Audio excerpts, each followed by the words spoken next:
Dominant Protector. Credit to the author. 3,181-90. Ang mga pangalan po na nandito ay galing sa mga name generator. Kaya kung meron man pagkakatulad sa mga pangalan ng totoong tao o lugar, ito ay tunay na hindi sinasadya. Ito. Ang mga pangalan ay medyo kakaiba, ngunit lahat sila ay magagandang bagay. Napangiti ang Grand Elder. Iminumungkahi namin ni Elder Lee na sanayin mo ang sining ng pag-aanak ng uod na silkworm. Ito ay mas mahusay kaysa sa Golden Rooster Crow ang Heaven Incantation. Ito ang pinakamagandang incantation sa madilim na palasyo at ang pinakakatugma sa tagapagmana. Oh! Ano ang ibig sabihin ng incantation na ito? Ano ang mga benepisyo? Naisip ito ni Cheryl. Ang pangalan ng Practitioner's Arts ni Terence ay masyadong makaluma, kaya kinuha niya ang sining at nagtanong. Sinasabi na ang mantra na ito ay nilikha noong sinaunang panahon ng mga ninuno. Nalaman ng aming patriarch na ang mantra na ito ay napakatugma sa aming katawan ng Dark Phoenix, at siya ay napakalakas pagkatapos na linangin ito. Kaya lang wala kaming Dark Phoenix Constitution, kaya hindi namin nagawang matagumpay na linangin ang mantra na ito.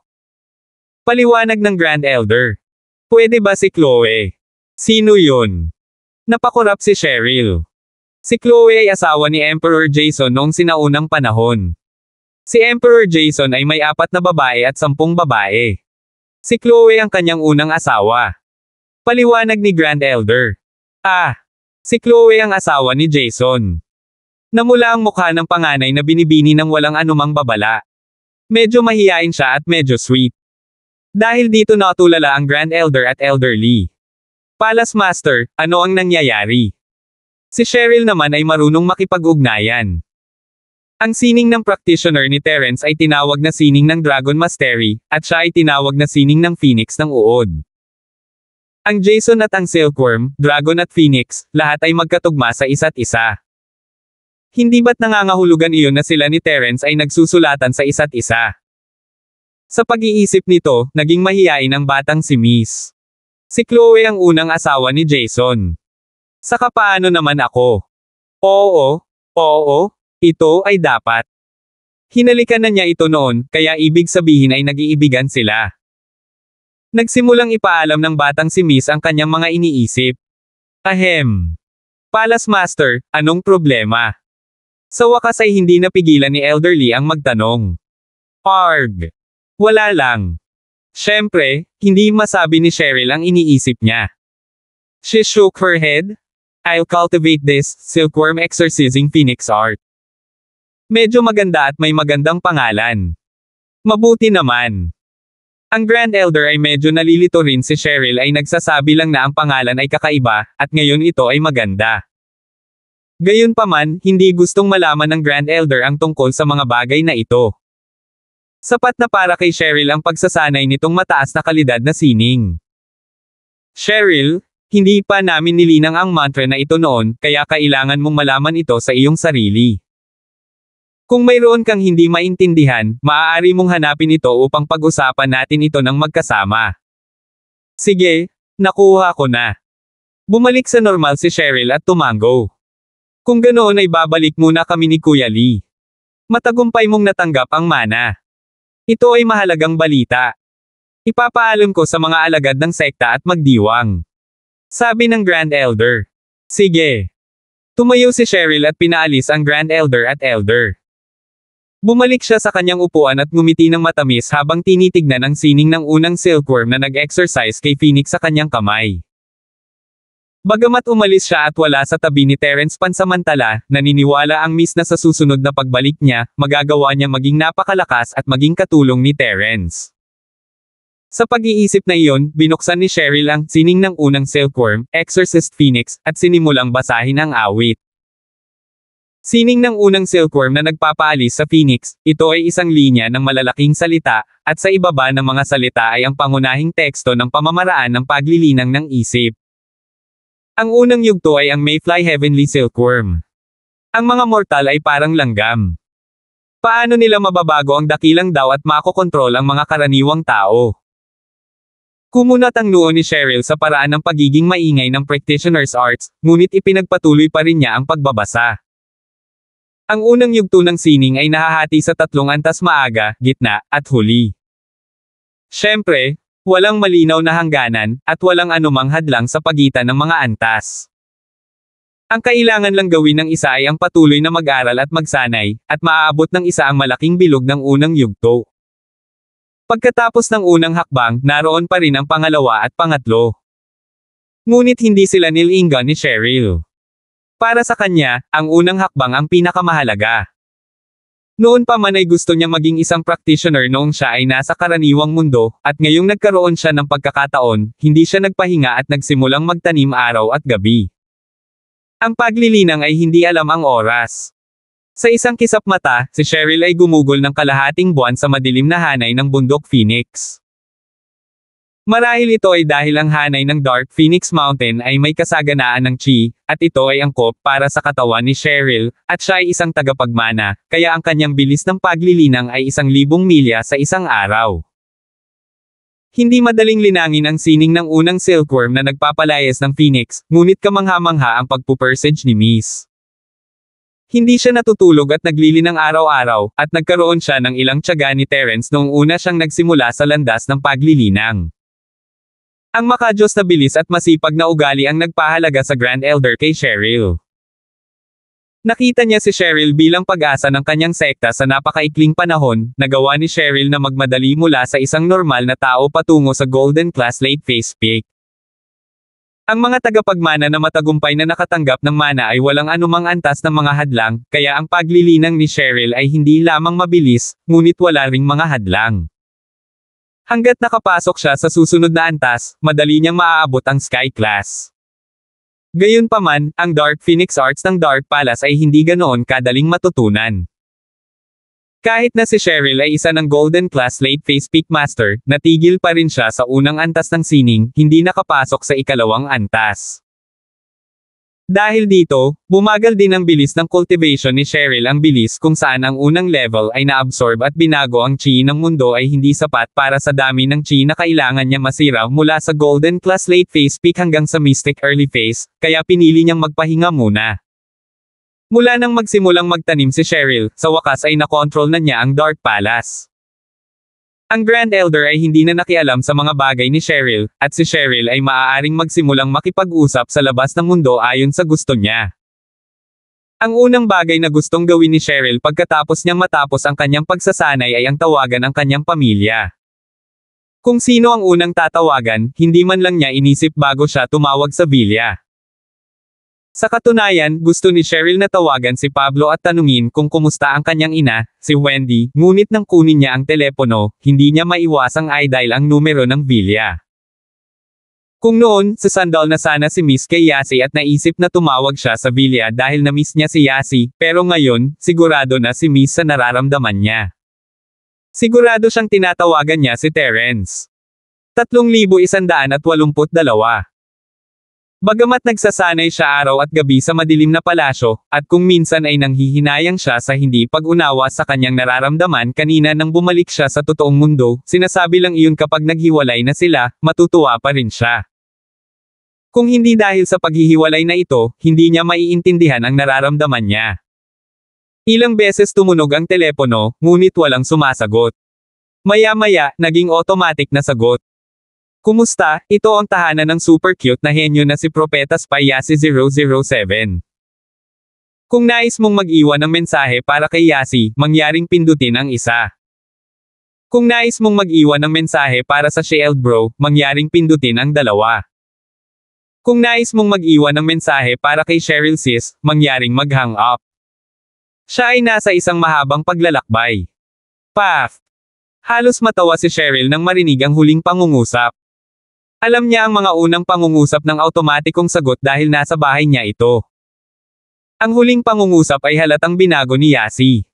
Ngunit pagkatapos, nalito si Cheryl. Saan nagpunta ang mga tao sa villa? Bakit walang kinuha ang telepono? Walang kamalay-malay na tiningnan ni Cheryl ang oras at napagtanto na madaling araw na. Siya ay nagtanim araw at gabi at walang pakialam sa oras. Sa madilim na palasyo, may mga alagad na naka-duty araw at gabi. Ginamit din ng mga master cultivator ang cultivation bilang kapalit ng pagtulog. Ngunit, kahit hating gabi na, dapat ay kinuha pa rin ni Terence ang telepono. At saka, kung hating gabi na, hindi ba dapat may tao sa bahay? Natarante si Cheryl habang tinawagan niya ang telepono ni Terence para itanong kung nasaan siya. Kakakuha lang ni Terence kay Chester at Sanford para harapin ang mga katawan ni Celestial Master Purian at Eastern Silver Star nang tumunog ang kanyang telepono. Bumilis ang tibok ng puso ni Terence nang makita niya ang pamilyar na caller ID. Ito ay ang batang Miss Calling. Cheryl. Kinuha ni Terence ang telepono, medyo nagulat. Yeah, it's me, Terence. Are you okay? Kalmado ang boses ni Cheryl, gaya ng tuwing tinatawagan niya si Terence. May natural na init sa boses niya. Ayos lang ako, ikaw naman. Hindi sinabi ni Terence sa kanya ang tungkol sa Sky Class late phase peak, hindi niya gustong mag-alala si Cheryl. Tapos na, at hindi na mahalaga kung sasabihin niya sa kanya o hindi. Ayos din ako, ang posisyon ko sa madilim na palasyo ay mas mataas pa kaysa kay Trixie sa Ice Palace.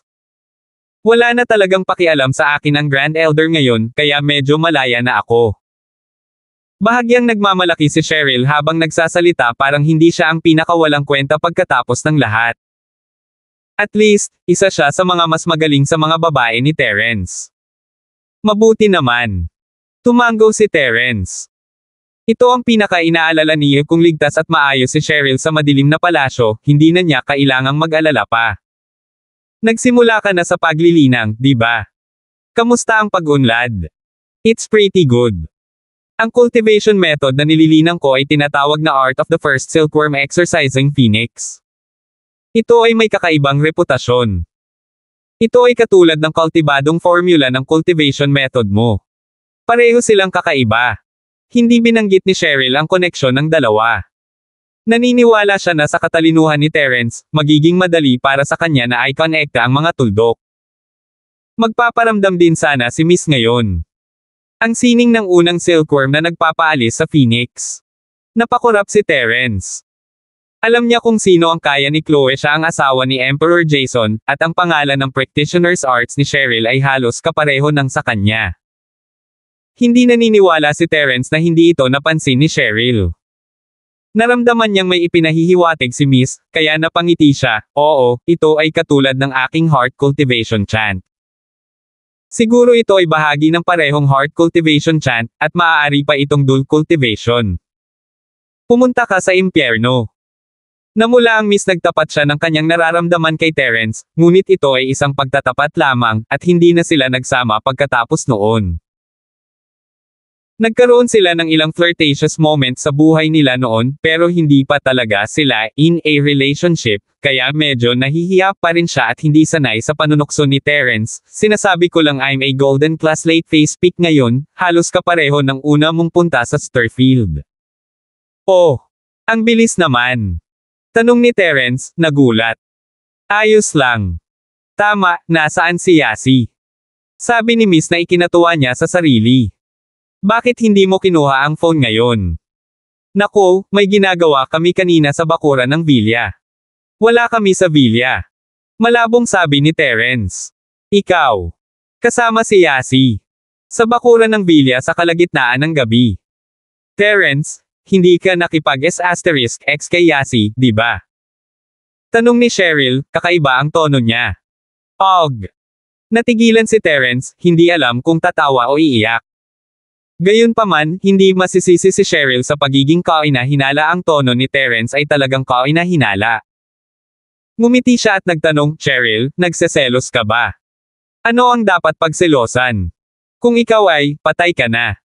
Ano ang sinabi ni na Trixie, Melissa, at Jenny? Plus, it's not a big deal kung Yasi, inis na sabi ni Cheryl. She's always wanted to be the second wife anyway, sanay na ako. Manong, 2 bisita lang. Lumabas tayo at tingnan natin. Mapait na ngumiti si Terence, kung may gusto kami ni Yasi na mangyari, matagal na yon. Hindi na namin kailangang hintayin na umalis ka. Alam mo Yasi, wala siyang kailangang itago sa iyo. Totoo yan, tumango si Cheryl, iniisip na baka nag-o-overthink siya sa mga bagay-bagay. Buti na lang ayos ka na. Tatawagan ko ang papa ko, tapos tatawagan ko si Yasi. Text mo ako kung kailangan mo ako, lagi kong pinapatay ang phone ko kapag nagbubungkal ako, pero tatawagan kita kapag tapos na ako pagkatapos kong makita ang text. Sige, Cheryl, mag-iingat ka. Sabi ni Terence.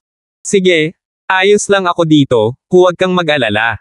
Nakangiting sabi ni Cheryl. Pagkatapos ibaba ang tawag, medyo nag-relax si Terence. Mukhang maganda ang lagay ni Cheryl sa madilim na palasyo. Kinailangan ni Terence na humanga kay Miss. Malakas ang kanyang aura, at kaya niyang kontrolin ang sitwasyon. Ang pangalawang tawag ni Cheryl ay kay Pablo. Cheryl. Si Pablo ay isang negosyante at ang kanyang telepono ay palaging nasa 24/7. Nagulat siya at natuwa nang makatanggap ng tawag mula kay Cheryl. Mula nang umalis si Cheryl, walang balita mula sa kanya. Bagamat nag-aalala si Pablo, wala siyang magagawa. Kung tutuusin, mas kilala niya ang Dark Palace kaysa sa iba. Kung maaari nilang makipag-ugnayan sa kanya, maaari nilang gawin. Kung hindi nila magagawa, kung gayon walang saysay na gawin ito.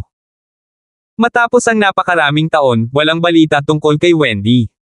Kakaalis lang ni Cheryl, kaya paano niya aasahan na may balita siya?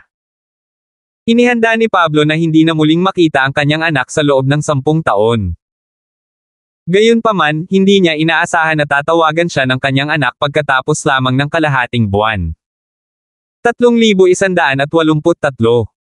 Ako ito, Daddy, na-miss kita. Narinig ni Cheryl ang boses ni Pablo at nakaramdam siya ng maraming emosyon. I missed you too, Cheryl. How are you doing in the Dark Palace? How can you call me now? The Grand Elder allowed you to contact the outside world. Nakontak mo ba si Terence? Nagtanong si Pablo ng mahabang listahan ng mga tanong. Ako na ang pinuno ng palasyo ng kadiliman ngayon. Walang sino man ang maaaring makagambala sa gusto kong gawin sa palasyo ng kadiliman. Proud na proud si Cheryl sa sinabi niya. Daddy, don't worry about me. I'm fine here. The Grand Elder will not ask me for anything. Nagulat si Pablo. Hindi niya inaasahan na ganito kalakas si Cheryl. Si Wendy ang palasyong master ng Dark Palace, ngunit wala siyang gaanong kapangyarihan. Si Cheryl naman ay iba. Kakapasok lang niya sa Dark Palace, at nakuha na niya ang status na nararapat sa kanya. Yes, Dad. I've successfully received the inheritance and am now a golden class late phase peak. Tuwang-tuwa ang Supreme Elder. Tama, paliwanag ni Cheryl, nakita mo ba si Mommy? Ayos lang ba kayo? Ang iyong ina. Natigilan si Pablo at mabilis na nagtanong, Cheryl, sinabi mo bang bumalik na ang nanay mo? Tama, hindi mo ba siya nakita? Bumilis ang tibok ng puso ni Cheryl. Baka may problema. Nakabalik na si Wendy kalahating buwan na ang nakalipas. Bakit wala pa rin siya sa bahay? Hindi, bumalik na ba ang nanay mo? Nagulat din si Pablo, biglang napagtanto na may mali. Daddy, please wait. I'll contact you later. Medyo nag-alala si Cheryl. Logically speaking, sa lakas ni Wendy bilang Sky Class Early Phase, hindi dapat magkaroon ng anumang panganib, pero bumalik nga si Wendy, pero hindi siya umuwi. Saan kaya siya nagpunta? Kahit na ito ay isang Sky Class Early Phase, nag-aalala pa rin si Cheryl. Pagkatapos ng lahat, ang mga tao mula sa pamilya Dorian ay pawang Sky Class Masters, at talagang hindi katugma sa kanila si Wendy. Sa makatuwid, kinailangan ni Cheryl na mahanap ang mga bakas ni Wendy sa lalong madaling panahon. Sige, kung may balita ka sa nanay mo, sabihin mo agad. Si Pablo ay sobrang balisa at mabilis na sinabi. Binaba ni Cheryl ang tawag at hinanap ang Grand Elder. Ngayon, si Cheryl ay nagkaroon ng maraming awtoridad sa madilim na palasyo. Maaari siyang pumunta kahit saan niya gusto. Ito ay isang kapangyarihan na hindi kailanman naranasan ni Juan. Maaari pa nga siyang pumunta sa tirahan ng Grand Elder nang hindi sinasabi kahit kanino. Ito rin ang kaginhawahan ng Grand Elder para kay Cheryl na kumonsulte sa kanya tuwing may problema siya sa cultivation. At kaya, nakita ng mga disipulo ng Dark Palace na si Cheryl ang tunay na master ng palasyo ngayon, iba sa noong namumuno pa si Wendy. Tapos na ang panahon ng salita ng Grand Elder. Walang nangahas na suwayin ang mga salita ni Cheryl. Ano man ang kanyang sinabi, ito ay pareho sa sinabi ng Grand Elder.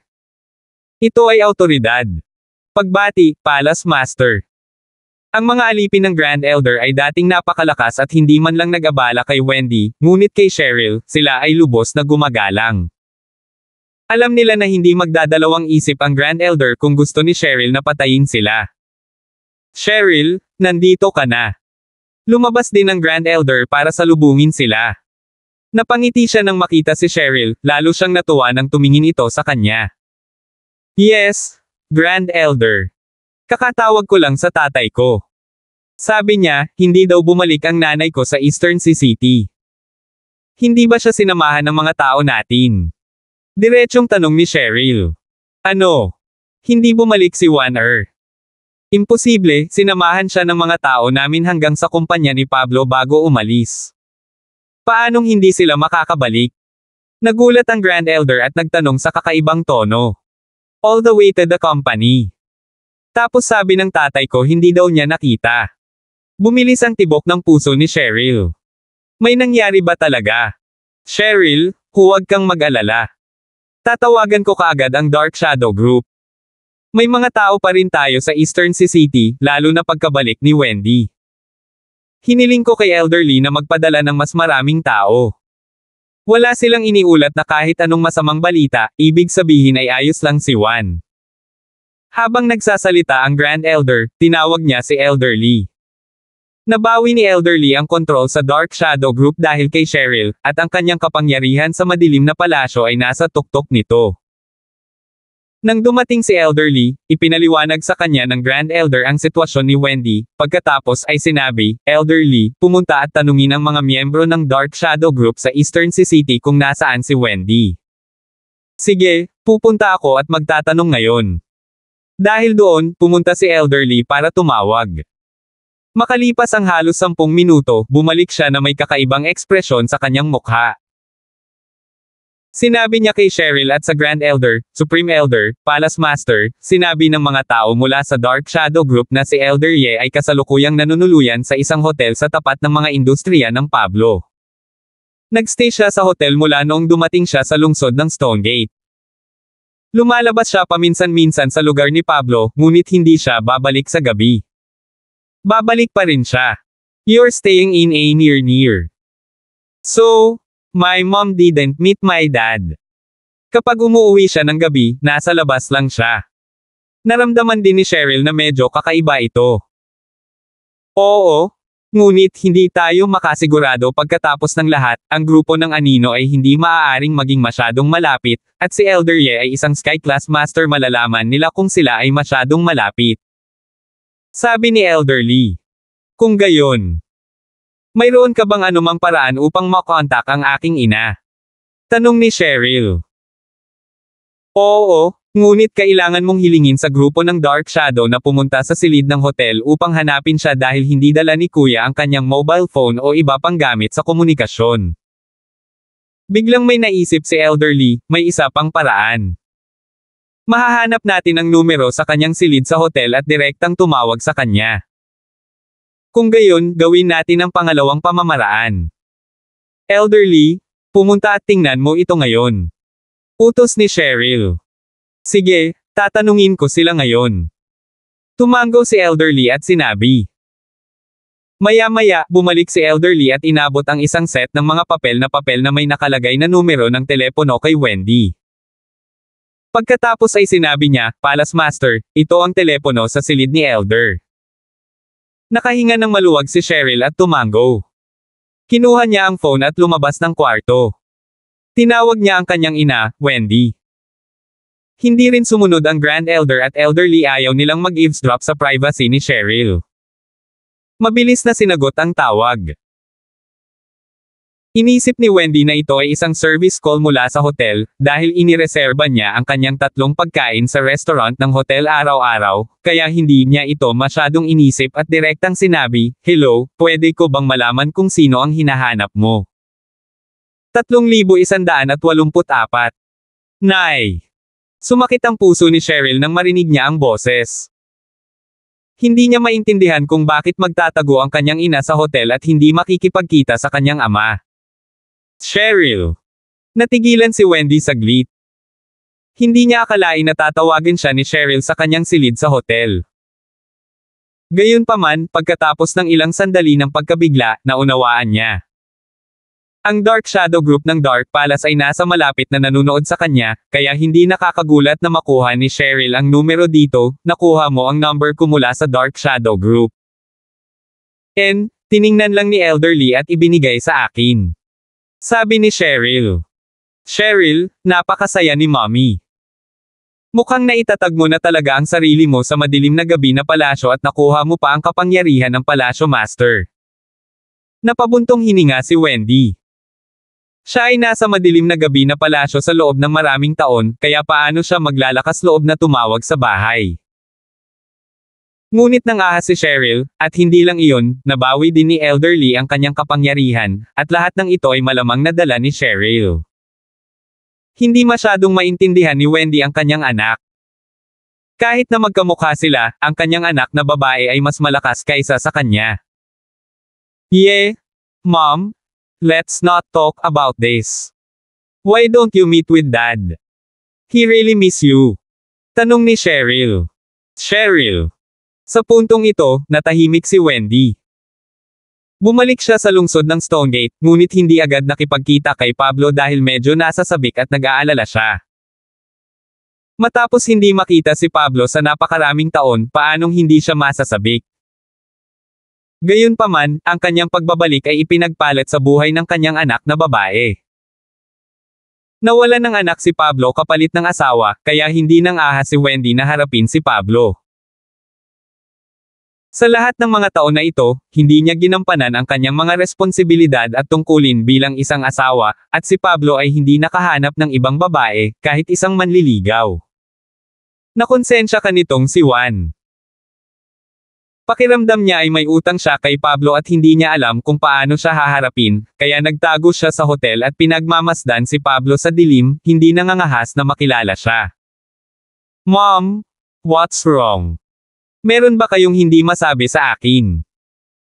Natatarantang tanong ni Cheryl. Hindi ko alam kung paano haharapin ang tatay mo. Napakaraming taon na ang lumipas, at hindi ko man lang siya makasama. Hindi ko siya matawagan. Ngayong nakabalik na ako, medyo natakot akong puntahan siya. Napangiti si Wendy at sinabi kay Cheryl ang kanyang mga alalahanin. Dahil sa mga salita ni Wendy, hindi malaman ni Cheryl kung tatawa o iiyak. She could only comfort her. Mom, buti na lang at nakabalik ka na. It's not your fault. It's the rules of the Dark Palace. Isn't everything fine now? Ngayong naisip ko ito, ang iyong ina ay masyadong mahina. Anong mga patakaran? Cheryl, maaari mong baliwalain ang mga patakarang ito, ngunit ako. Hindi. Medyo nakonsensya si Wendy. Actually, hindi naman pareho. Ngumiti si Cheryl at inalo siya, Mom, I accepted the inheritance. That's why I can keep my word in the Dark Palace. Pero hindi mo tinanggap. It's not your fault. Tinanggap mo na ang mana. Medyo nagulat si Wendy. Hindi niya akalain na matatanggap ni Cheryl ang mana ng ganoon kabilis. Kaya naman binigay sa akin ng Grand Elder ang pinakamalaking suporta at kalayaan. Pero iba ka, kaya hindi mo kailangang makonsensya. Alam na niya na nakabalik ka. Kung hindi ka pumunta ngayon, tiyak na lalabas siya para hanapin ka. Sabi ni Cheryl. Nasabi mo na sa kanya. Nagulat si Wendy. Natural na alam niya kung gaano siya kamahal ni Pablo. Ito ay makikita mula sa katotohanan na si Pablo ay walang anumang bagay sa ibang mga babae sa loob ng maraming taon. Kaya noong sinabi ni Cheryl na pupuntahan siya ni Pablo, posible. Oo, kaya kailangan mong gumawa ng desisyon sa lalong madaling panahon. Sabi ni Cheryl. Paano ito, Cheryl? Bigyan mo pa ako ng ilang araw para masanay. Matagal na akong hindi nakapunta sa secular na mundo simula nang umalis ako sa Dark Palace. Gusto kong kumalma ng ilang araw. Sabi ni Wendy. Kung ganoon. Sige. Hindi na pinilit ni Cheryl si Wendy. Alam ni Cheryl na siya at ang kanyang ina ay parehong taong maraming iniisip. Palagi silang nag-aalangan tulad ng kung paano niya kasama si Terence. Gayunpaman, pagkatapos ibaba ang tawag, muling tinawagan ni Cheryl ang numero ni Pablo. Minsan, ang mga taong may ganitong uri ng personalidad ay nangangailangan ng isang tao upang itulak sila sa gilid, at si Cheryl mismo ay ganoon din. Kung hindi dahil kay Yasi, hindi siya makakapagtapat kay Terence ng ganito kaswabe. Kaya sa pagkakataong ito, gusto niyang siya na ang magdadagdag ng panggatong sa apoy. Cheryl, kamusta na? Nahanap mo na ba ang nanay mo? Binabantayan ni Pablo ang kanyang telepono sa buong panahon. Nang makita niya ang tawag ni Cheryl, mabilis niyang sinagot at nagtanong. Dad, pumunta ka ngayon sa X-Business Hotel sa tapat ng kumpanya mo. Room 2901. Huwag mong sasabihin kahit kanino na sinabi ko sa iyong pumunta ka. Sabi ni Cheryl. Sa hotel. Natigilan si Pablo pero naintindihan naman niya agad at tumawa. Sige, Cheryl, pupunta ako ngayon. Hindi ko sasabihin sa mama mo. Ikaw ang nagsabi sa akin na nasa hotel siya. Haha. Tumawa si Cheryl. Sa totoo lang, mahuhulaan ni Wendy kung sinabi ni Pablo o hindi. Pagkatapos ibaba ang tawag, nakahinga ng maluwag si Cheryl. Pagkatapos ng lahat ng ito, kailangan niyang bumalik at tawagan si Yasi. Malamang magdamag ito. Ito ang isa sa mga dahilan kung bakit siya huling tumawag kay Yasi. Mabilis na naligo si Pablo at nagpalit ng disenteng suit. Pagkatapos, tumayo siya sa harap ng salamin at inayos ang buhok. Noong nakaraan, palaging pinapahalagahan ni Pablo ang kanyang imahe, at palagi niyang inaayos ang kanyang buhok ng maayos kapag pumupunta siya sa mga business meeting, ngunit hindi pa siya naging seryoso gaya ngayon. Paulit-ulit niyang sinukli ang kanyang buhok, ngunit nang makita niya sa salamin ang puting buhok sa kanyang temples, hindi niya maiwasang mapabuntong hininga. Kahit na ano, matanda na siya. Sa isang kisap mata, siya ay naging isang medyo may edad na. Iniisip niya kung ano ang hitsura ni Wendy sa sandaling ito. Bagamat ang kanyang impresyon kay Wendy ay pareho pa rin kay Cheryl, alam ni Pablo na si Wendy ay matanda na ngayon. Gayunpaman, anuman ang hitsura ni Wendy, hindi nagbago ang puso ni Pablo. Hindi na siya makapaghintay na makita siya muli. Sa wakas, nasiyahan si Pablo sa kanyang imahe sa salamin. Dali-dali siyang lumabas ng pinto at nagmaneho papunta sa hotel sa tapat ng kumpanya. Subalit, nang mapadaan siya sa isang vending machine sa gilid ng kalsada, saglit siyang nag-alinlangan at pinahinto ang sasakyan. Saglit niyang kinalikot ang vending machine at kumuha ng isang maliit na kahon. 20 taong gulang na si Cheryl, at ayaw ni Pablo na magkaroon siya ng nakababatang kapatid na lalaki o babae. Hindi na siya bata pa, at wala siyang lakas na magpalaki ng anak. 3,185. Pinag-isipan na ito ni Pablo. Ibibigay niya ang negosyo kay Uncle Fredo o Jelay para pamahalaan, at pagkatapos ay isasama niya si Wendy sa isang paglalakbay sa Las Vegas, upang bisitahin ang lumang lugar at gunitain ang mga araw ng kanyang kabataan. Matagal nang nawala si Mr. Yang, ngunit hindi pa rin makalimutan ni Pablo ang mga araw na iyon. Ipinarode niya ang sasakyan sa harap ng hotel, at dahil napaka-high-end ng sasakyan ni Pablo, hindi siya kinwestiyon ng security. Sumakay siya sa elevator paakyat sa 29th floor at nakarating sa room 2901. Sa sobrang tuwa niya ay bumilis ang kanyang paghinga. Inabot niya ang kanyang kamay, gustong kumatok sa pinto, ngunit hindi niya napigilan ang sarili na gawin iyon. Si Wendy ay isang Sky Class Early Face Master, kaya naramdaman niya kaagad ito kapag may papalapit sa kanyang silid. Ang akala niya ay waiter, ngunit sa mahabang panahon na paghihintay, walang kumatok at hindi umaalis ang nasa pintuan. Naghinala si Wendy na ang taong nasa pinto ay maaaring mula sa Dark Palace, kaya hindi na niya ito inisip at naglakad papunta sa pinto, binuksan ito bigla upang makita kung sino ang sumusunod sa kanya. Kung ito ang matandang Wendy, hindi niya gagawin ito. Bagamat siya ang Palasyo Master sa pangalan, ang kanyang mga nasasakupan ay hindi nakinig sa kanya. Kung nalaman nilang may sumusunod sa kanila, wala silang pakialam. Pero iba na ngayon. Si Cheryl ay may matatag na kinatatayuan sa madilim na palasyo, at ang mga taong ito ay kailangang igalang ka Wendy. Kung hindi, kung magagalit sila kay Cheryl, haantong sila kay Irving, ang tagalinis ng banyo. Gayunpaman, nang bumukas ang pinto at nakita ni Wendy ang taong nasa pintuan, natigilan siya. Hindi inaasahan ni Pablo na biglang bumukas ang pinto at napatalon sa gulat. Pero nang makita niya si Wendy sa kwarto, napatulala siya. Ang kasalukuyang anyo ni Wendy ay pareho noong umalis siya. Hindi siya gaanong nagbago, tulad ng babaeng kapanganakan lang kay Cheryl. Bagamat nakita na ni Wendy si Pablo mula sa malayo, ito ang unang pagkakataon na nakita niya ito ng malapitan. Sa pagtingin sa kanyang puting sideburns, nalungkot si Wendy. Siya ay nawala sa loob ng maraming taon, iniwan si Pablo mag-isa sa bahay nang hindi man lang siya tinatawagan. Ilang sandali, tumulo ang luha ni Wendy na parang ulan. Pablo, tumatanda ka na. Haha, ayos lang kung matanda na ako, pero ikaw hindi. Matandang mag-asawa at batang asawa, may inggit ang mga tao. Tumawa si Pablo, pero hindi mo naman ako hahamakin, di ba? Umiling si Wendy. I'm sorry. Sabi niya. Sa loob ng maraming taon, iniwan ko kayo ni Cheryl dito. Naiintindihan ko na wala kang pagpipilian. Ngunit ang aming anak na babae ay napakahusay. Ang grand elder na iyon, maliban sa ginagamot ni Mr. Yang, si Cheryl lamang ang maaaring sumupil sa kanya ngayon. Napabuntong hininga si Pablo. Sa wakas ay hindi na nakayanan ni Wendy at tumalon sa mga bisig ni Pablo. Ang 2 taong hiwalay na sa loob ng mahigit 10 taon ay muling pinagtagpo. Hinawakan ni Pablo si Wendy at pumasok sa silid, isinara ang pinto sa likod niya. Broken barf.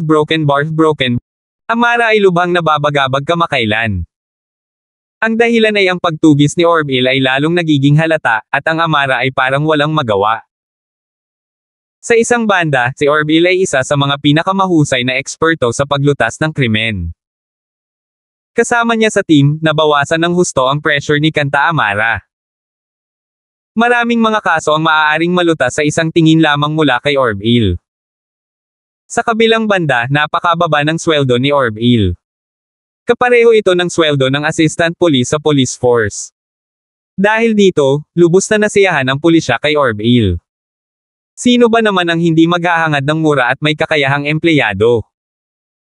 Kaya, imposible para sa Kanta Amara na tanggalin siya kahit na gusto niya. Maaari lamang niyang harapin ang pagtugis ni Orville at magpanggap na hindi niya alam. Amara, sabay tayong maghapunan pagkatapos ng trabaho. Tinapos ni Orville ang kanyang ginagawa at naglakad ng nakangiti. Kagabi, kakainom lang ni Orville ng chi gathering pill at matagumpay na naabot ang maagang yugto ng Sky Class. Sa katunayan, ayaw ni Orville na gamitin ang mga table tasks para mag-level up noon, ngunit para sa Amara, para isipin ng Amara na siya ay malakas, kailangan niyang uminom ng mga pills ng madalas. Maraming mapagkukunan ng Overseas Cultivators Association.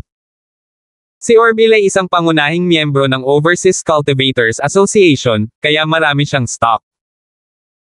Narinig ni Orville mula sa ibang tao na ang pamantayan ng kanta ni Amara para sa isang partner ay ang maging mas malakas kaysa sa kanya at mas mahusay kaysa sa kanya. Iyon ang dahilan kung bakit si Orville ay sabik na mag-level up, upang maglagay ng ganap na distansya sa pagitan nila. Si Amara ay nasa unang bahagi ng Earth Class, at kung gusto niyang humila ng malaking agwat sa pagitan nila, kailangan niyang nasa unang bahagi ng Sky Class. I'm not going. I still have things to do. Hindi man lang nagtaas ng ulo si Amara para tingnan ang case file. Kakabreak ko lang sa Sky Class kahapon. As a friend and colleague, hindi ka ba magsa-celebrate para sa akin?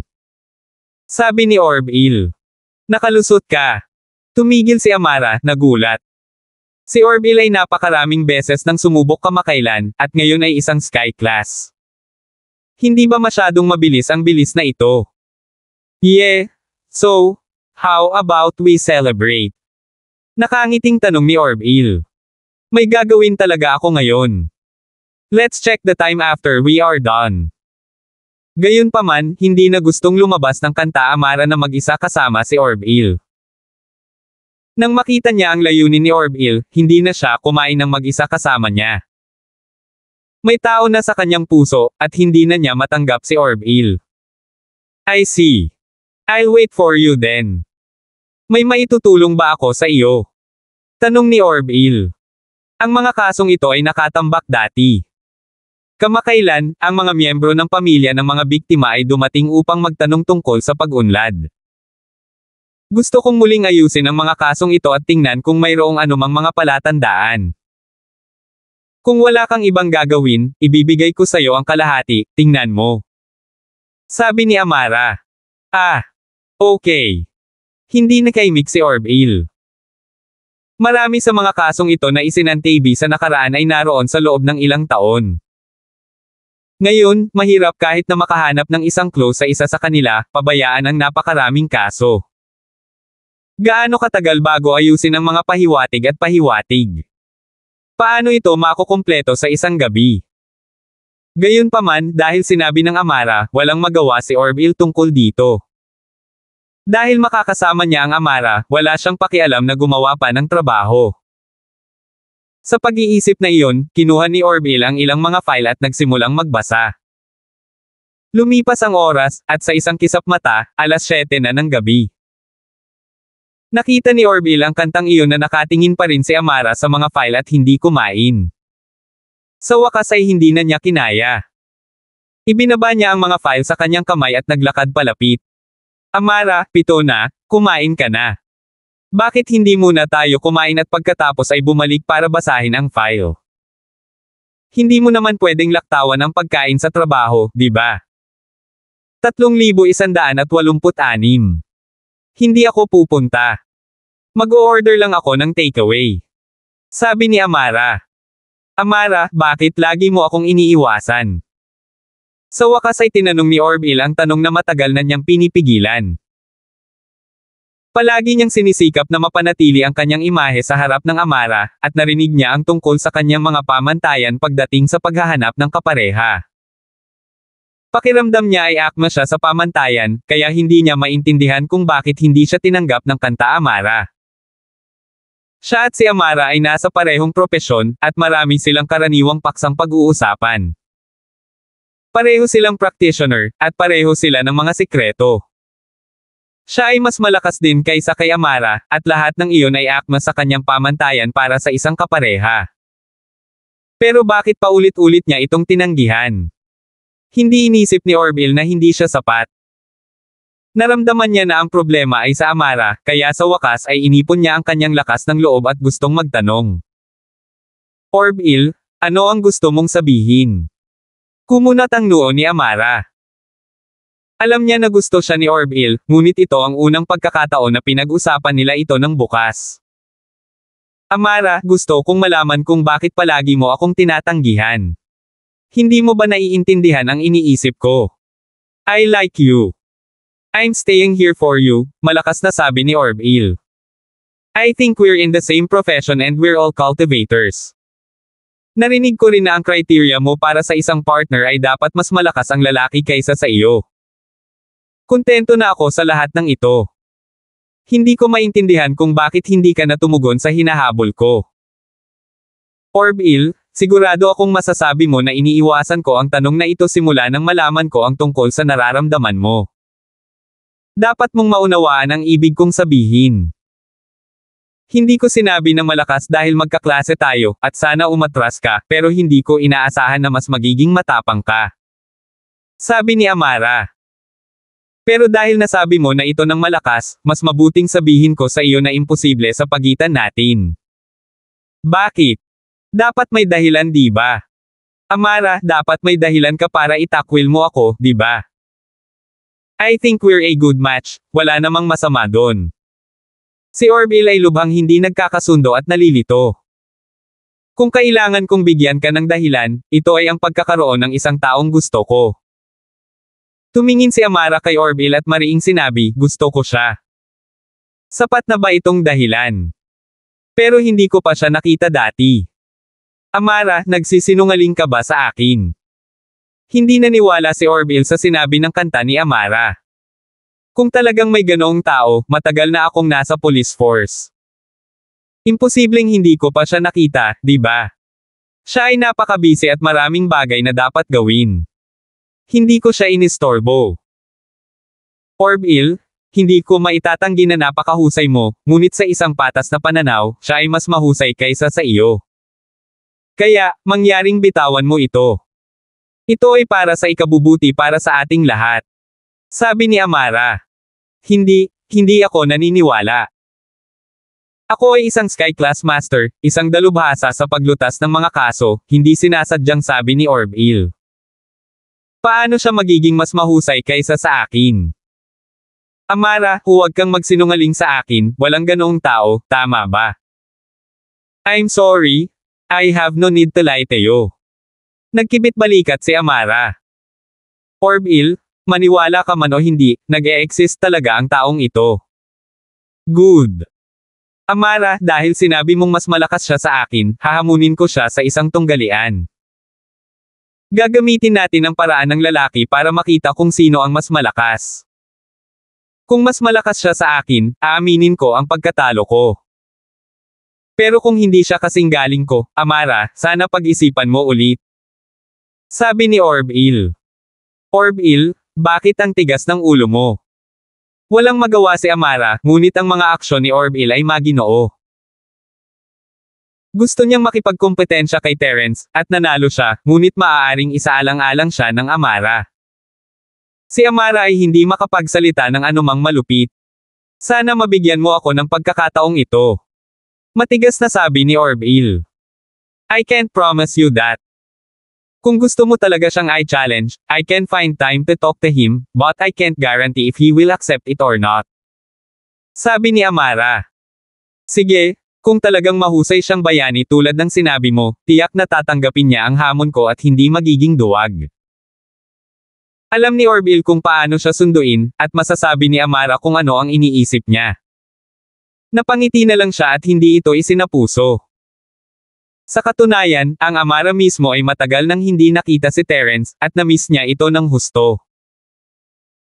Gayunpaman, nabalitaan niya na si Terence ay abala sa mga araw na ito bilang bodyguard ng superstar na si Zyrene, at ang bagong produkto ng kumpanya ay inilunsad, kaya ayaw niyang abalahin siya. Hindi rin siya nakatagpo ng anumang mahihirap na kaso na hindi niya malutas. Kakayanin ni Orville ang mga normal na kaso, at walang kailangang gawin si Terence. Walang dahilan para hanapin niya si Terence.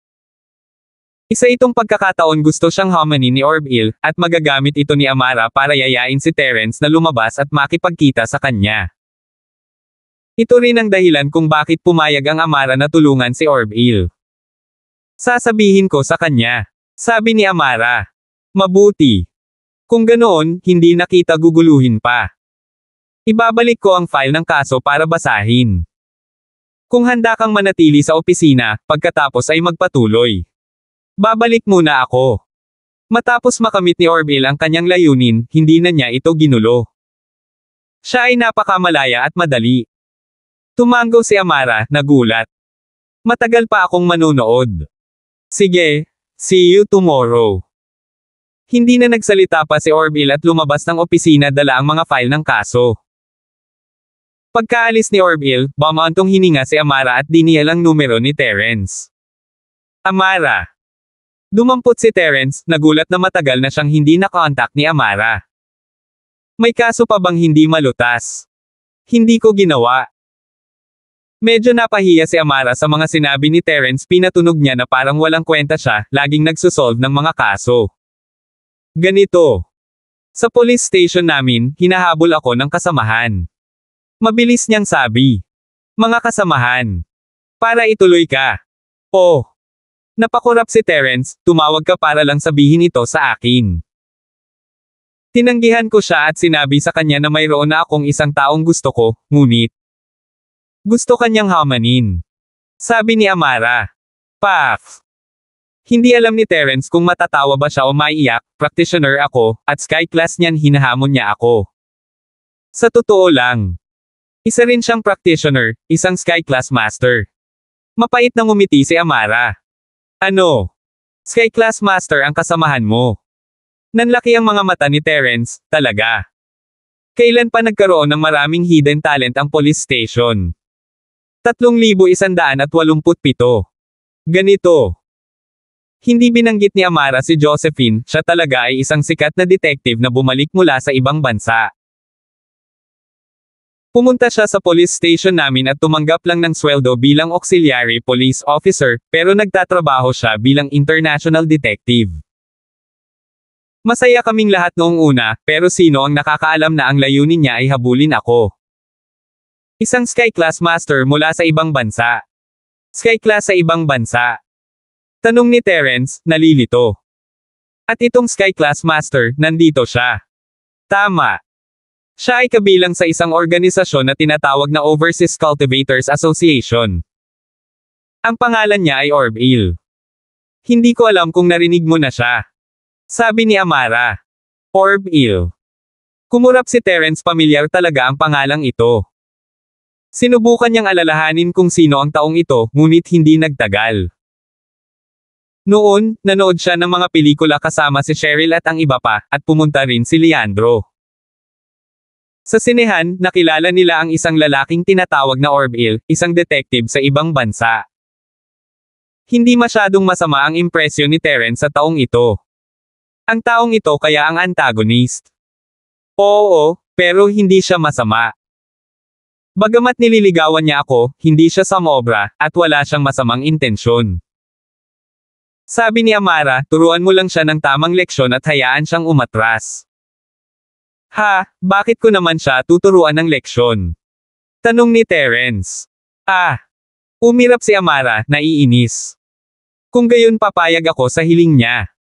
What I mean is to back off in face of difficulties. You don't have to teach him a lesson. Nakangiting sabi ni Terence. Masama kang tao. Ang maliit na dumbass na babae ay ayaw ng makipag-practitioner pair sa iyo. Sabi ni Amara. Haha. Tumawa si Terence, kung lalabas si Zyrene isang araw, yayain siyang lumabas kasama niya. Marami siyang kaaway, at bagamat mapayapa na ngayon, hindi ko masisigurong wala na. Hindi ko siya pwedeng iwan ng basta-basta. Sige, ayokong maging boyfriend ko siya kapag bodyguard ko. Katulad ni Cheryl, sabi ni Amara, medyo nagseselos. Wala na si Cheryl. Bumantong hininga si Terence. Ano? Umalis siya. Anong ibig sabihin nun? Patay na siya. Gulat na tanong ni Amara. Kadalasan, sasabihin ng mga tao na may namatay sa mabigat na tono, at ang tono ni Terence ay hindi masyadong maganda, hindi masisisi si Amara sa sobrang pag-iisip. Paf!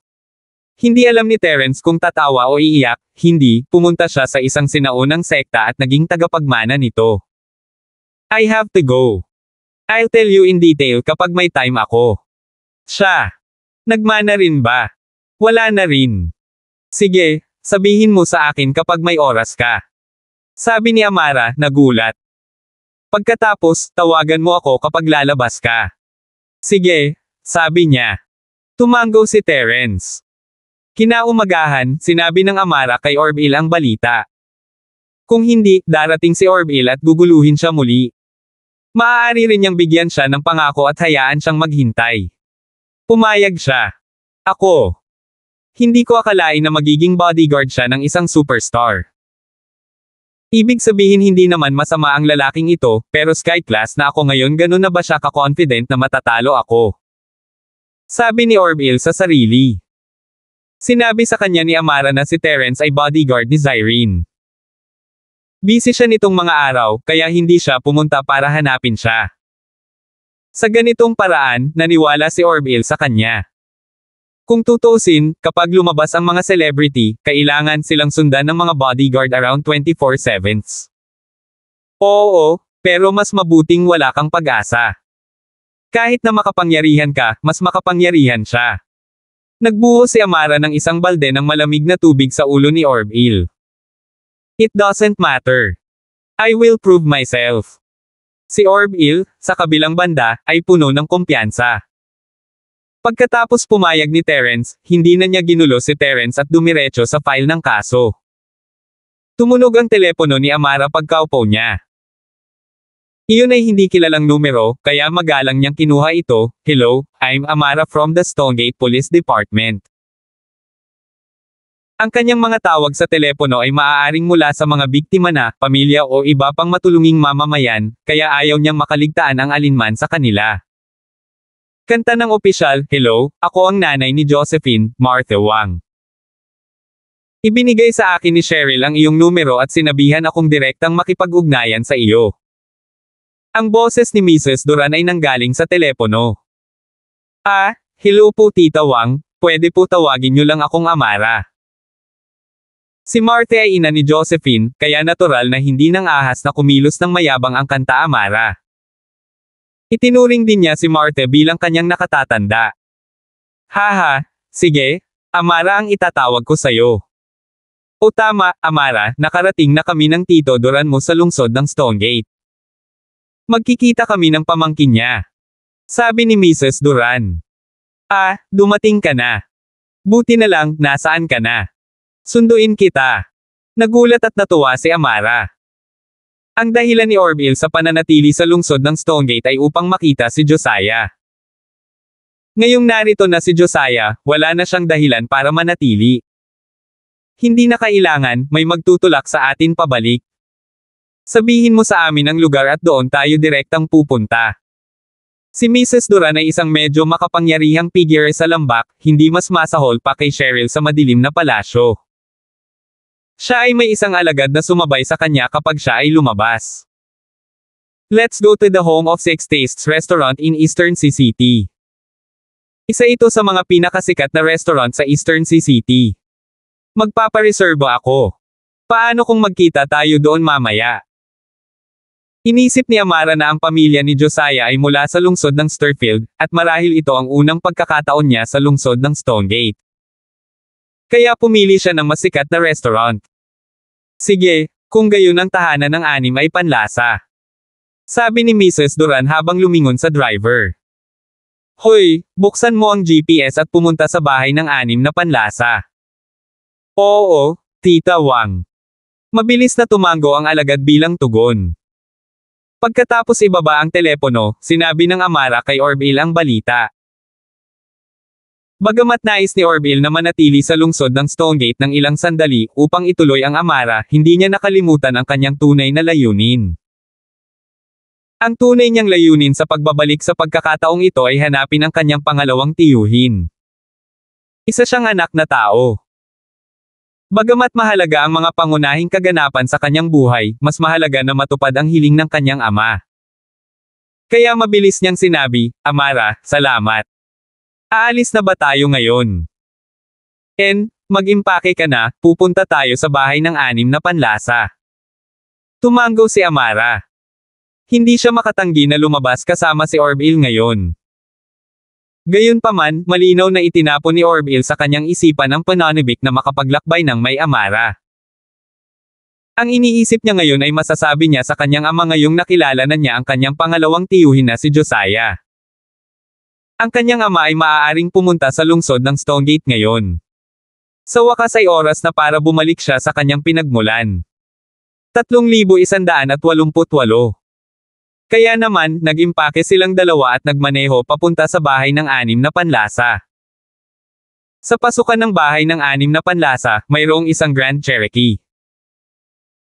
Hiniling ni Mrs. Duran kay Gu na bilhin ito para sa kanya, ngunit binili niya ang katulad ng kay Terence dahil sa tingin niya ay maganda ito.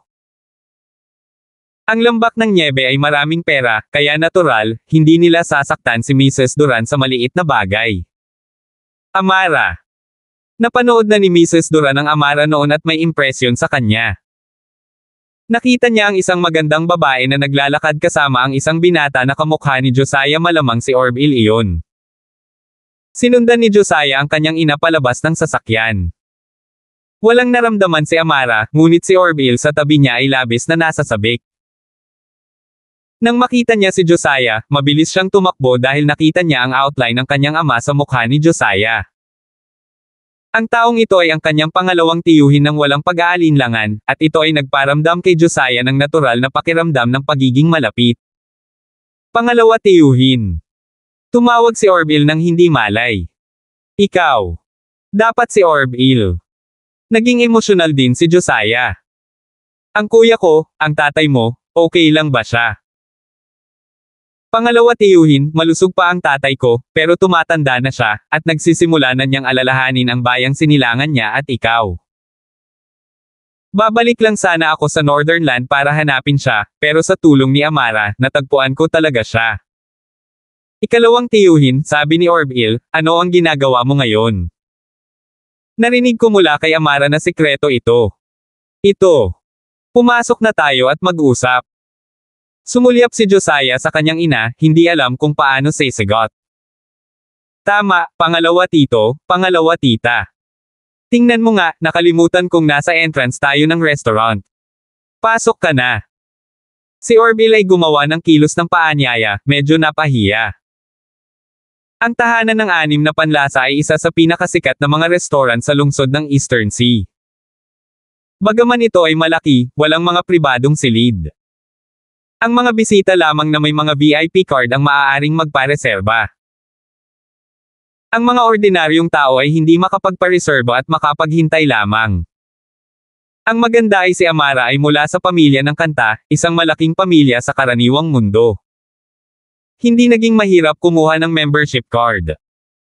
Ang iilan sa kanila ay pumasok sa tahanan ng 6 na panlasa, ngunit hindi sila sinundan ng alagad na nagmamaneho ng sasakyan. Alam niya ang kanyang sariling limitasyon. Sa harap ni Tita Wang, paano siya mangangahas na maging mapangahas? Sino sa Snow Valley ang hindi nakakaalam na si Tita Wang ang amo? Pagkatapos mag-order ng mga pagkain, nagsimulang mag-chat muli sina Josiah at Orville. Bagamat hindi pa nagkikita ang dalawa, maraming alam si Orville tungkol sa pagkabata ng kanyang ama dahil sa komisyon ng kanyang ama. Nang sabihin niya kay Josiah ang tungkol dito, hindi mapigilan ni Josiah na maging emosyonal. Hindi sumingit sina Amara at Martha, hinayaan silang dalawa na mag-usap tungkol sa mga usapin ng pamilya. Pagkatapos noon, maraming sinabi sa kanya si Orville tungkol sa kanya at sa buhay sa ibang bansa ng kanyang ama. Agad na naging mas malapit ang relasyon ng dalawang pamilya. Sa oras na ito, inihain ang pagkain. Kumain at nagkwentuhan ang lahat, at napakaharmonya ng kapaligiran. Broken bar, broken bar, broken bar, broken bar, broken bar. Ang balita tungkol sa pagpatay ni Terence sa 2 Sky-class late-phase Peakmaster sa isang iglap ay tahimik na kumalat sa sinaunang mundo, at lahat ng paksayo na laban kay Terence ay nasa panganib. Ang mga paksayo na walang kaugnayan kay Terence ay nag-aalangan kung dapat nilang i-extend ang isang sanga ng oliba sa kanya, habang ang mga paksayo na may mabuting pakikipag-ugnayan kay Terence ay tuwang-tuwa. Gayunpaman, bilang tagasunod ni Terence, hindi masyadong masaya si Shalom. Sinabi ni Julie kay Shalom ang lahat ng kanyang mga pukana, umaasang maaari niyang hilingin kay Terence na palayain siya. Sa totoo lang, galit na galit si Shalom sa ginawa ni Julie. Gusto niya talagang patayin ang kanyang kapatid na babae sa ama, at ang kapatid na ito ay hindi isang banta sa kanya o sa kanyang posisyon, ngunit gusto niya itong patayin. Dahil dito, naramdaman ni Shalom na napakawalang utak ng kanyang ina. Kaya naman hindi malinaw ang sagot niya at hindi pumayag na tumulong. Hindi niya alam kung paano tanungin si Terence. Siya ay tagasunod ni Terence, oo, ngunit sa tingin niya ay hindi nararapat na humingi ng tawad sa kanyang ina pagkatapos ng kanyang pagkakamali. Pagkatapos ng lahat, ang kanyang ama at siya ang nakiusap kay Terence na protektahan si Zyrene, at ngayon ay hinihiling niya kay Terence na patawarin ang mga kaaway na nagtatarget kay Zyrene. Hindi ba ito nagmamadali? Ngunit, sa huli, si Julie ay ang ina ni Shalom, at si Shalom ay isang napakabait na tao. Dahil handang tumulong si Neil sa pagkuha ng gamot, hindi niya natiis na gawin ito sa sariling ina. Kaya, nagpasya siyang tawagan si Terence. Paano ito, tula? Ano mang bagong impormasyon? Kinuha ni Terence at nagtanong. Boss. Hindi sa may bagong impormasyon, ngunit may isang bagay na hindi ko alam kung paano sasabihin sa iyo. Nag-alinlangan si Shalom. What's wrong? May hindi ka ba masasabi? Ano ang dapat maging magalang? Tanong ni Terence, nalilito. Kung may sasabihin ka, sabihin mo lang. Ganito po, boss. Ang pagpatay sa kapatid ko ay idinirekta talaga ng nanay ko. Maingat na sabi ni Shalom. Alam ko. Hindi ba ang lolo mong si Vladimir ay taga Dorian family? Ngunit, pasensya na, pinatay ko ang iyong tiyuhin. Sabi ni Terence, alam ang sitwasyon. Manong. I don't have any feelings for them, and we've never lived together since we were young. We rarely see each other. Ang ibig kong sabihin ay, mapapatawad mo ba ang aking ina at huwag siyang patayin? Sabi ni Shalom. Bakit ko siya papatayin? Natigilan si Terence. Ang nangyari sa kapatid ko ay ginawa ng nanay ko na sa buong sinaunang mundo na ngayon, sinasabing nagawa mong pumatay ng 2 Sky-class late phase Peakmaster sa ilang segundo, kaya natatakot siyang maghiganti ka sa kanya. Paliwanag ni Shalom. Bodyguard lang ako ni Zyrene, Shalom. Pinoprotektahan ko lang siya sa kapahamakan. Kung sino naman ang pumupuntirya sa kanya, hindi ko na kailangan pang magkusa para makaganti sa kanila. Ang pakay ko lang ay takutin sila para hindi sila dumating na naghahanap ng gulo kay Zyrene. Dagdag pa, kahit na maghanap ako ng gulo, ang pamilya Dorian ang pupuntahan ko, hindi siya. Sabi ni Terence. Sa katunayan, ang pagprotekta kay Zyrene ay trabaho lamang ni Terence. Ang tunay na kalaban ay ang pamilya Dorian, at si Terence ang pumatay kay Jean Dorian. Para naman kay Julie, siya ay isang mahirap na babae na walang pamilya Dorian. Then I'm relieved. Salamat, boss. Sabi ni Shalom, nakahinga ng maluwag. Wala lang. Ibig sabihin ba nun, wala sa panganib si Han pansamantala? Tanong ni Terence. Sa ngayon, ang pangatlo kong tiyuhin at ang aking ina ay natatakot, at gayon din ang pamilya Dorian. Sa tingin nila ay sapat na hindi mo sila guguluhin, kaya hindi ka nila guguluhin pansamantala. Pero walang makakasiguro na wala silang gagawin sa hinaharap. Boss, hindi mo iniisip na tapusin ang trabaho mo bilang bodyguard, di ba? Tumango si Shalom. 3,189. No, I'm not. I'm good friends with Han, I can't just ignore her safety. Makakapagpahinga lang ako saglit, sabi ni Terence. That's good. I'll let you know kung may bago na sa side ko. Sabi ni Shalom. Pagkatapos ibaba ang tawag, sinabi ni Terence ang balita kay Zyrene, na nagulat at natuwa, kaya, hindi ako nanganganib sa ngayon, at maaari akong lumabas para mamasyal. Natural. Tumango si Terence. Masasabi niyang si Zyrene ay nananatili sa villa sa lahat ng oras na ito. Siguradong naiinip na siya. Ito ay isang magandang bagay upang makapagpahinga ngayon. Kung gayon, bakit hindi ka sumama sa akin? Matagal na akong nasa Eastern City, ngunit hindi pa ako lumalabas para mamasyal. Last time I came to Eastern City, there was a restaurant called Home of Six Tastes. Ang sarap ng food. How about you take me there? Si Zyrene ay nakapunta sa lungsod ng Stonegate noong siya ay tagapagsalita ng kumpanya ni Fatty Boy. Minsan na siyang kumain sa bahay ng 6 na panlasa at nakalimutan niyang umalis. This time, she had to stay at home dahil may gustong humarap sa kanya. Ngayong natapos na ang panganib, ang bahay ng 6 na panlasa ang unang lugar na naisip niya. Sige, sabi niya. Alam ni Terence ang tungkol sa bahay ng 6 na panlasa, ngunit hindi pa siya nakapunta doon. Si Uncle Fredo naman ay bumili ng takeaways mula sa bahay ng 6 na panlasa at dinala dito dati. Ang sarap talaga ng pagkain. Karaniwan, ang bahay ng 6 na panlasa ay hindi dinadala sa labas, ngunit si Pablo ang chairman ng Chamber of Commerce. Natural na iba ang status niya.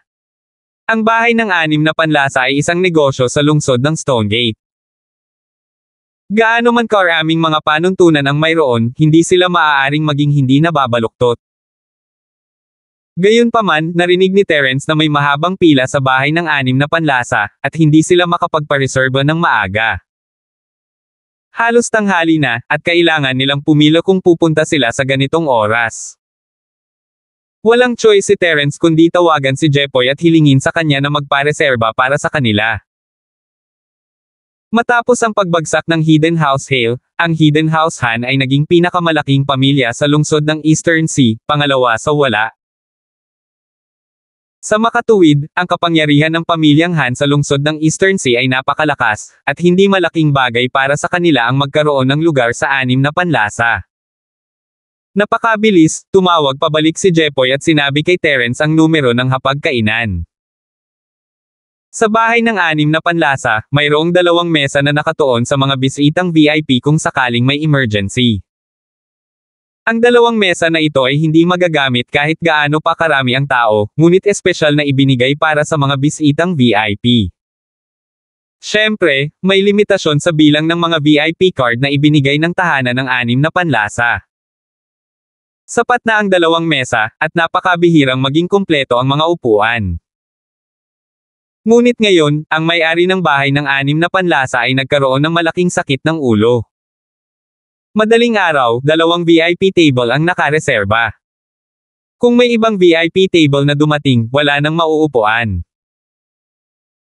Bagamat napakabihirang ng ganitong sitwasyon, ang may-ari ng bahay ng 6 na panlasa ay hindi maaaring maging handa kung sakaling magkaroon ng emergency. Nagpareserba pa rin siya ng ordinaryong upuan sa malapit. Kahit na walang ibang nagpareserba, hindi mawawala ang reputasyon ng bahay ng 6 na panlasa. Inihatid ni Terence sina Zyrene, Sheena, at Yasi sa tahanan ng 6 na panlasa. Marahil ay alam ni Yasi ang kanyang sariling kapalaran, kaya hindi na siya naging masigasig sa paaralan tulad ng dati. Pumapasok siya sa paaralan kapag wala siyang magawa, at hindi siya pumapasok kapag may gagawin siya. Ipinarode ni Terence ang sasakyan sa harap ng bahay ng 6 na panlasa at diretsyong naglakad papasok sa restaurant, ngunit hinarang siya ng isang waiter, "Sir, pakikuha ang iyong numero at pumila sa automatic number machine doon." "Salamat. May appointment ako." "Ang tao ay Jepoy," sabi ni Terence. Nagpa-appointment si Mr. Han. "Please come in." Ang waiter ay halatang nakatanggap ng mga tagubilin mula sa kanyang amo, at nang marinig niya na si Terence ay nagpareserba nito para sa Jepoy, agad niyang tinanggap si Terence ng masigasig. Dinala ni Terence sina Zyrene, Sheena, at Yasi sa pangalawang VIP table sa ilalim ng gabay ng isang waiter. Gayunpaman, sa sandaling lumakad siya, natigilan si Terence nakita niya ang 3 pamilyar na mukha sa unang VIP table. Ang isa sa kanila ay ang Amara, ang isa ay si Orb-il, ang nakilala niya sa sinehan. Ang huli ay talagang ikinagulat ni Terence, dahil siya ay mula sa Snow Valley. Sa sandaling ito, nakita rin ni Amara at ng iba pa si Terence na pumasok, at ang Amara ay medyo natulala. Karaniwan, matutuwa siyang makita si Terence, ngunit ang taong pinakaayaw niyang makita ngayon ay si Terence. Sinabihan siya ni Cheryl na ilihim ang usapin ni Josephine, ngunit nabangga siya ni Terence. Si Orb-il, sa kabilang banda, ay malinaw na hindi napagtanto na si Terence ay kumanta ng syota ni Amara. Isa siyang detective at may magandang memorya. Natural, mayroon siyang impresyon kay Terence. Alam niyang nagkita na sila noon sa sinehan, kaya magalang siyang tumango kay Terence. Si Mrs. Duran at Josiah naman ay medyo awkward at kinakabahan. Walang sariling pag-iisip si Josiah, kaya tumingin siya kay Mrs. Duran para humingi ng tulong, umaasang matutulungan siya nito. "Amara, nandyan ka ba?" "Tita Wang, anong ginagawa mo dito? Hindi ba ikaw ang patrol monitor?" Nalito si Terence, ngunit wala siyang binanggit tungkol sa lambak. Hindi niya alam kung sinabi ni Mrs. Duran kina Amara at Orb-il ang tungkol sa kanyang pagkakakilanlan, kaya binanggit lang niya ang kakaibang posisyon nito. Si Mrs. Duran ay isang matalinong tao, pagkatapos ng lahat, at naisip niya ito sa isang iglap. Hindi naaalala ni Terence si Josephine o anumang bagay na may kaugnayan sa kanya, at si Josephine ay palaging nasa tabi niya kapag nakikipag-ugnayan siya kay Terence. Sa pangkalahatan ay walang nag-iwan ng malalim na impresyon sa kanya at kay Terence na nag-iisa, kaya imposible para kay Terence na makilala siya at hindi maiisip si Josephine, kaya hindi na kinabahan si Mrs. Duran. "Oh, si Terence pala." Si Auntie Wang ay lumabas mula sa lambak sa pagkakataong ito para sa ilang mga personal na bagay. Ang pamangkin ng asawa ng iyong tita Wang ay bumalik mula sa ibang bansa, at sa tulong ng kanta ng opisyal, nakipag-ugnayan kami, kaya sabay kaming kumakain. Sabi ni Mrs. Duran. Tumango si Terence. Medyo nalilito siya kung paano nalaman ni Amara na si Mrs. Duran ay taga Snow Valley, ngunit hindi ito ang tamang oras para magtanong. Nandito ako para kumain kasama ang mga kaibigan ko, kaya hindi ko naiistorbahin pa si Tita Wang. Utang ko kay Tita Wang sa pag-aalaga sa akin sa Snow Valley, kaya ang pagkain ngayon ay nasa akin. Hindi, pwede kang ibalik ni Auntie. Kinawian ni Mrs. Duran ang kanyang kamay. Inimbitahan ko na rin ang auntie mo. Nasa Snow Valley siya, may ganito siyang kapangyarihan. Alam ni Mrs. Duran na magiging tanga siya kung hindi niya samantalahin si Mungo, kaya hindi siya nagpigil kapag sinisikap ni Mungo na pasayahin siya. Ito. Sige. Tinuring ni Terence si Tita Wang bilang isang elder, kaya hindi na niya ito tinanggihan. Tumango siya at umupo kasama sina Zyrene, Sheena, at Yasi sa table 2. 3,170. Nakilala ni Yasi ang kanyang ina at binigyan siya ng tingin ngunit hindi siya binati. Amara, tita, parang kilala niyo ang taong iyon. Naghinala si Orville sa pagkakakilanlan ni Terence. Siya ang sinabi ko sa iyo. Sabi ni Amara, hindi mo ba napansin? Ang babaeng naka-sunglasses at ang pink na coat ay si Zyrene. Oh, tama. Bumalik ka mula sa ibang bansa, normal lang na hindi mo siya kilala. Zyrene. Narinig ko na siya. Sikat na sikat siya. Biglang sumimangot si Orville. Boyfriend mo siya. Medyo nahiya si Amara na aminin na may relasyon siya kay Terence sa harap ni Mrs. Duran. Naging kakaiba ang mukha ni Mrs. Duran. Maaaring hindi na siya maalala ni Terence, ngunit nagustuhan niya pa rin siya. Kaya naman, binigyang pansin ni Mrs. Duran ang mga tao sa paligid ni Terence. Sa oras na ito, sa wakas ay naunawaan ni Mrs. Duran kung bakit napakagalang sa kanya ng Amara. Tila tinatrato siya ng Amara na parang junior. I'm not his boyfriend, I just like him at hindi pa umaamin sa kanya. Actually may girlfriend na siya, pero wala na siya. Mas stress lang ako at most. Sabi ni Amara. Ang mga salita ni Amara ay nagpasaya kay Mrs. Duran. Parang alam ni Amara ang kanyang lugar. Hindi natakot si Mrs. Duran sa paghahanap ni Terence ng mga mistress pagkatapos ng lahat, ito ay tahimik na pagpayag ni Josephine. Natakot siya na may mga babaeng hindi alam ang kanilang lugar at gustong palitan si Terence. Si Mrs. Duran ay lubos na nasisiyahan sa pagganap ni Amara. Mas gusto niya siya ngayon, ngunit hindi niya matulungan ang kanyang pamangkin, si Orville. Ano? Third party ka lang. Biglang nagalit si Orville. Napakagaling ng taong ito. Hindi ko na kaya, gusto ko siyang hamanin ngayon. Amara, ipapakita ko sa iyo na may mga tao pang mas magaling sa kanya. Hindi masisisi si Orville sa sobrang pagkasabik na rinig niya ang kantang iyon na handang maging mistress si Amara. Gaano kahusay ang Terence na ito? Hindi man lang niya pinansin ang kanyang tiyahin at tiyuhin, ang gusto lang niya ay makakuha ng mas mataas na posisyon kaysa kay Terence. Kailangan muna nating tapusin ang pagkain ha. Hindi siya pinigilan ni Amara. Alam niya na kung hindi niya hahayaan si Orville na hamanin si Terence, hindi siya susuko. Susuko lang siya kung tatanggapin niya ang kanyang pagkatalo. Isang magandang bagay na hamanin si Terence sa lalong madaling panahon, ngunit naghahapunan siya kasama ang pamilya ni Mrs. Duran ngayon. Paano niya hamanin si Terence sa kalagitnaan?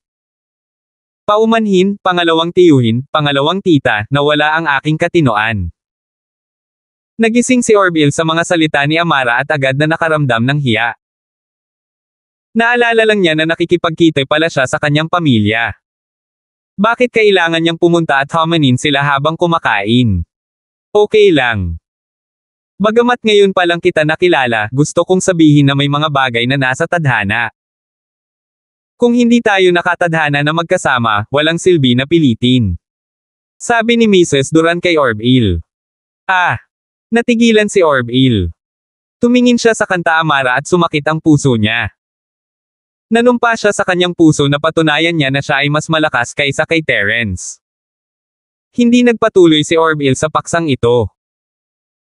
Sa halip, iniba niya ang paksa at nagtanong, pangalawang tiyahin, narinig kong sinabi mo na ikaw ay mga tao ng Snow Valley. Ano itong Snowy Valley? Orville, narinig ko kay Amara na isa ka ring practitioner, di ba? Taga-Overseas Cultivators Association ka, kaya siguro narinig mo na ang mga sinaunang sekta, di ba? Tanong ni Mrs. Tama. Nabalitaan ko na may mga sinaunang sekta tayo dito. Isa kaya sa kanila ang Snow Valley. Si Orville ay hindi tanga.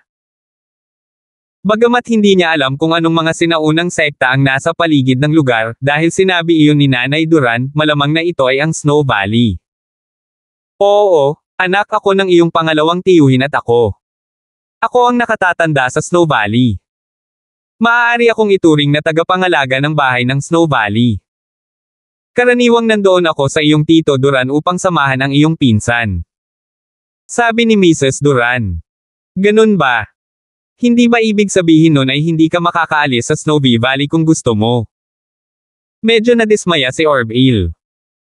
Kung iyon ang kaso, kahit na bumalik ang kanyang ama, hindi niya makikita sa lahat ng oras ang pamilya ni Josiah. Kailangan pa niyang mamuhay mag-isa. Wala siyang kakilala dito. Ano ang punto? Gayunpaman, alam din ni Orville na lahat ng malalaking sektang ito ay may mahigpit na panuntunan. Ito ay hindi isang bagay na maaaring baguhin ng isang tao. Malamang bihira lang silang makilala sa pagkakataong ito. Pwede na akong umalis. Nakita ni Mrs. Duran ang pag-aalala ni Orville at napangiti siya. Pero gusto lang naming makasama ang pinsan mo. Kung tutuusin, babae siya at walang maaasahan doon. Pero ang pinakamagandang paraan ay ang hayaan si kuya na manatili sa Snow Valley pagbalik niya. Sa ganoong paraan, maaari mo kaming bisitahin sa Snow Valley sa tuwing nami-miss mo kami. Maaari mo ring i-busy ang sarili mo sa sarili mong negosyo. Ayos lang. Si Orville ay parehong nagulat at natuwa. Kahit nasa ibang bansa siya ay hindi niya madalas makita ang kanyang ama. Kung tutuusin, isa siyang sikat na detective. Siya ay inatasan na pumunta sa mga eksena ng krimen sa buong bansa at bihirang gumugol ng oras sa bahay. Ito rin ang dahilan kung bakit naiinip ang kanyang ama at gustong hanapin ang kanyang nakababatang kapatid. Ang mga matatanda ay malungkot nang walang kasama. Alam din ni Orville ang kanyang kahinaan sa hindi pag-uwi ng 1 o 2 buwan, kaya aktibong pumunta siya rito para hanapin ang kanyang pamilya. Gayunpaman, ang Snow Valley ay isang malaking sekta na may maraming mga patakaran. Maaari bang manirahan doon ang aking ama? Of course you can. Don't look down on your cousin. She is the only great elder in the sect besides the Grand Elder. She is on equal footing with the Valley Master. Ang pangalawang tiyahin mo ay may pambihirang katayuan din sa Snow Valley. Karamihan sa mga tao ay kailangang kumilos ayon sa kagustuhan ng iyong pangalawang tiyahin. Kaya, makatitiyak ka na pagkatapos ng malaking kapatid na lalaki ay hindi na mangyayari ang isang problema upang mabuhay doon, ito ay isang problema upang mabuhay doon, ito ay mangyayari doon, ito ay isang problema upang mabuhay doon. Kasama. Sabi ni Mrs. Duran. Magaling iyan. Hihilingin ko sa aking ama na bumalik at pumunta sa Snow Valley kasama ka. Sa pagkakataong ito, hindi na mag-iisa ang matanda. Bibisitahin kita kapag may oras ako, kaya wala akong dapat ipag-alala tungkol sa anumang bagay. Mabilis na sabi ni Orville. Sure, you can contact kuya. Hihintayin natin siya dito, sabi ni Mrs. Duran. Hindi inaasahan ni Orville na magiging maayos ang mga bagay-bagay. Sa wakas ay naibagsak na ang malaking bato sa kanyang puso. Sa panig ni Terence, hindi nagtanong sina Zyrene at Sheena tungkol sa sitwasyon ni Mrs. Duran. Nakatanggap ng tingin si Zyrene mula kay Yasi at alam niyang medyo komplikado ang mga bagay, kaya hindi na siya masyadong nagtanong at itinoon ang atensyon sa pagkain na nasa harapan niya. Si Yasi, sa kabilang banda, ay nagpipiesta sa pagkain na ito ay medyo nalito kay Terence. Si Yasi ay isang chismosa, at dapat ay tinanong niya siya kung ano ang nangyayari ngayon, ngunit hindi niya ginawa. Hindi kaya mas kaakit-akit ang pagkain sa harap niya. Salamat po at sinamahan ninyo ako, ingat lagi mga master.